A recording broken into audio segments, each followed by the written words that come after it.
You drive an electric car to save the planet. You install solar panels. You buy a wind-powered home. You believe you are free. Free from oil, free from fossil fuels, free from the politics of petroleum. You are not free. You just changed your dependency.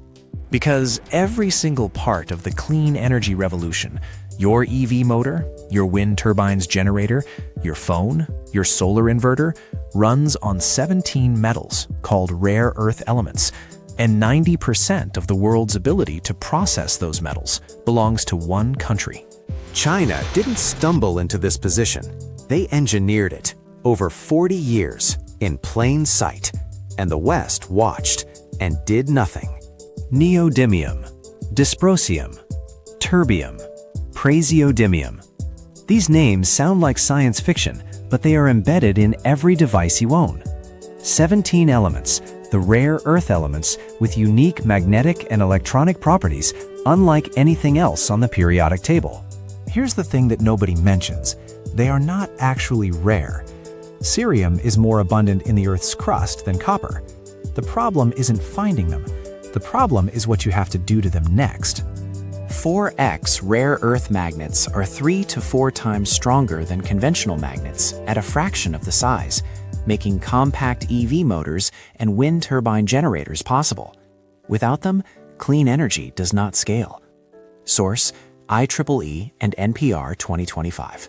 To turn rare earth ore into a usable magnet, you must mine it, crush it, leach it with acid, separate 17 elements that are chemically nearly identical, smelt the metals, alloy them precisely, and magnetize them under intense heat. It is one of the most technically demanding industrial processes on Earth. It produces radioactive and toxic byproducts. It requires enormous volumes of water and energy. It is, in short, the kind of process a country does when it decides it wants to control the future. In 1992, Deng Xiaoping visited the rare earth fields of Inner Mongolia and said something remarkable. He said, "The Middle East has oil. China has rare earths." That was not a boast.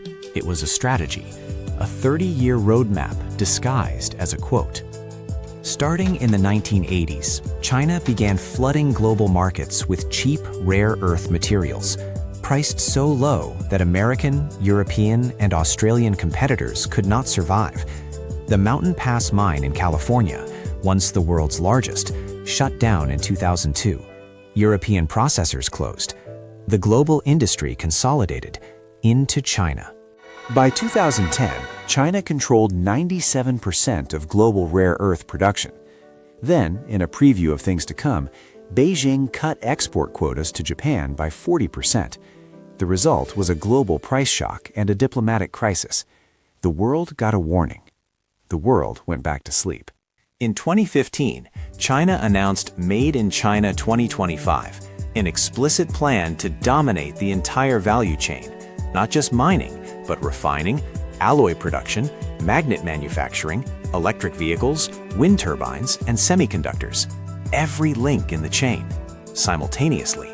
The West called it unfair competition. China called it industrial policy. And then China did it. 92%.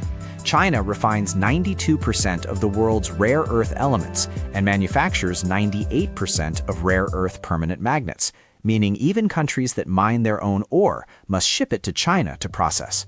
Source: IEA Global Critical Minerals Outlook, 2025. April 2025. The U.S. imposes sweeping tariffs on China.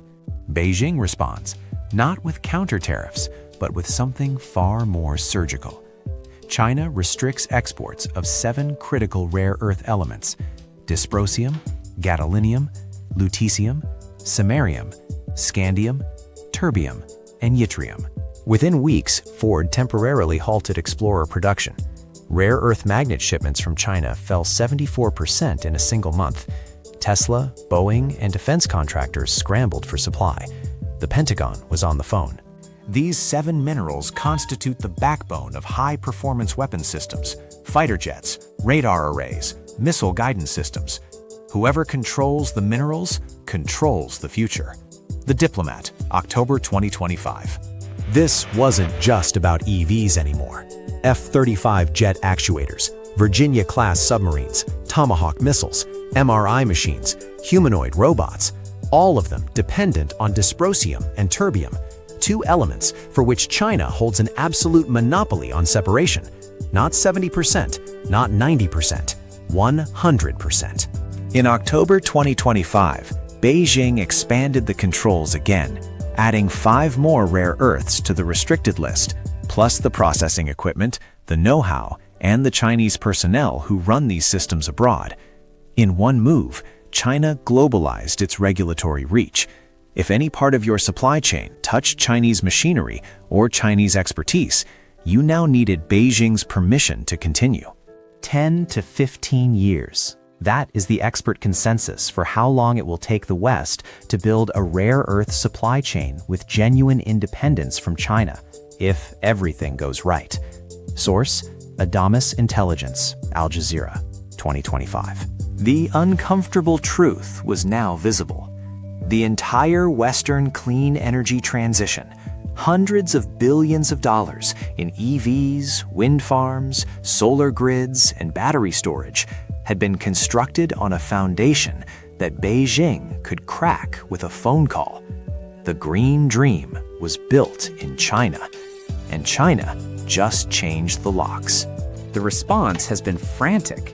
The Pentagon became the largest shareholder of MP Materials, the only integrated rare earth magnet producer in the United States, in a deal worth over $1 billion.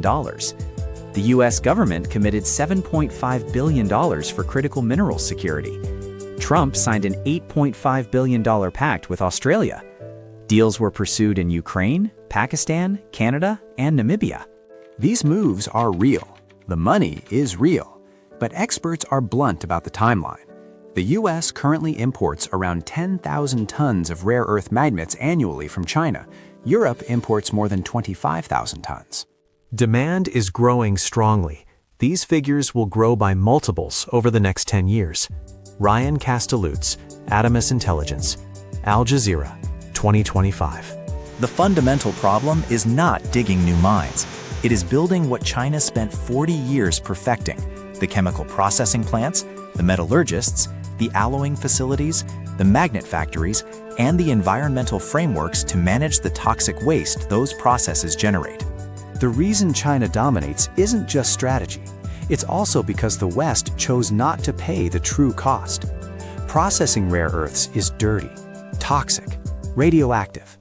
China paid that cost with its land, its water, its workers' health, and kept prices artificially low until no one else could compete.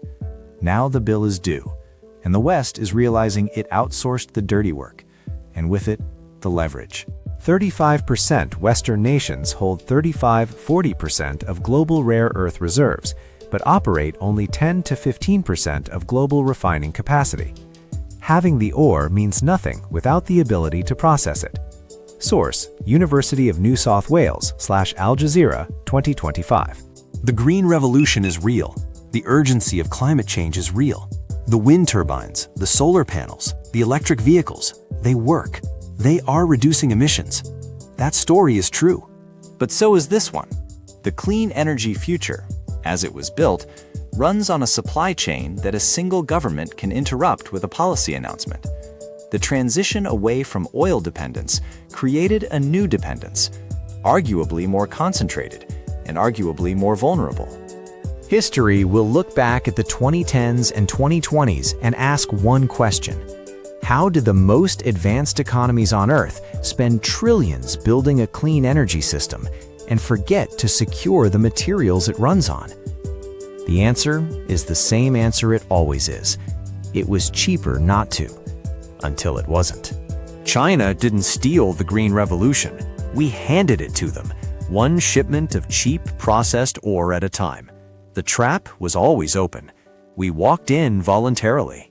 The question now is not whether we can escape. We can. But it will take a decade, hundreds of billions of dollars, and the political will to pay the true price of independence, including paying for things that are dirty, inconvenient, and expensive to build at home. The Green Revolution was supposed to free us. That future is still possible. But first, we have to mine our way out of the trap we built ourselves.